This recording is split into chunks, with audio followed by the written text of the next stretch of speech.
Ayan, magandang tanghali sa inyong lahat mga kasikap. Nandito po tayo sa may NAIA Terminal 4 at ipapakita ko sa inyo yung latest na update o yung ginagawa nilang dito, demolition. So ayan po yan, ipakita ko lang po dun sa dulo. Ayan, wash out na yung mga establishment na nandito sa gilid sa kanan sa hilera ng domestic road.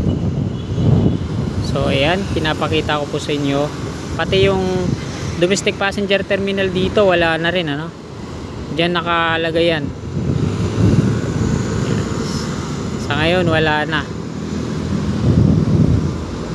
Yan. Ito po yung gate ng NAIA Terminal 4 cargo. Yan, balikan ulit natin, pakita ko sa inyo.